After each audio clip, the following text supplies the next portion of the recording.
Investigation ఆఫీసర్లు వీళ్ళు వెళ్ళి వాళ్ళ చేత అట్లాంటి డాక్యుమెంటేషన్ చేయించుకుని రాయించుకుని, అంటే వీళ్ళు రైటర్ని కూడా వెంట పెట్టుకెళ్తారు.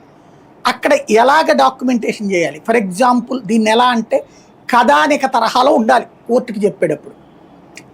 ఇప్పుడు ఈజీగా అర్థమయ్యే భాషలో చెప్పాలంటే ఈ కేసుని ఎట్లా కథానిక తయారు చేస్తారంటే, జగన్మోహన్ రెడ్డి అనే వ్యక్తి మద్యం ద్వారా వేల కోట్లు సంపాదించాలి, తద్వారా మనం ఎన్నికల్లో గెలవాలని తన పార్టీలో ఉన్నటువంటి కీలకమైన నేతలకి పిలిచి చెప్పాడు.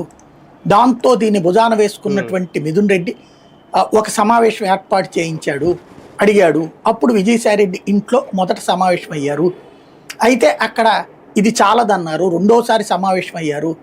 అప్పటికి ఇంకా అసలు ఏం కావాలి, డబ్బులుగా కావాలా లేకపోతే వేరేగా బంగారంగా కావాలా లేకపోతే ఏదన్నా పెట్టుబడులుగా కావాలని అక్కడ వీళ్ళందరూ ఆలోచించారు. జగన్ దగ్గరికి వెళ్ళి మిథున్ రెడ్డి అడిగాడు, జగన్ మనకి ఇవన్నీ గతంలో ఫేస్ చేసేసాము, ఏదైతే పెట్టుబడులు పెట్టించుకుంటే దాంతో కేసులైనవి కాబట్టి అట్లా వద్దు, బంగారము క్యాష్ కానీ తీసుకుందాం, అప్పుడు మనం రేపు పొద్దున ఎన్నికలకు ఖర్చు పెట్టచ్చు అని చెప్పి జగన్ ఆదేశించడంతో దాన్ని ఎలా అమలు చేయాలన్నటువంటి బాధ్యత వీళ్ళందరూ కలిసి తీసుకున్నారు. మిథున్ రెడ్డి, చెవిరెడ్డి భాస్కర్ రెడ్డి, విజయసాయిరెడ్డి, కేసిరెడ్డి, అట్లాగే వీళ్ళందరూ కలిపి ఒక టీం అయ్యారు.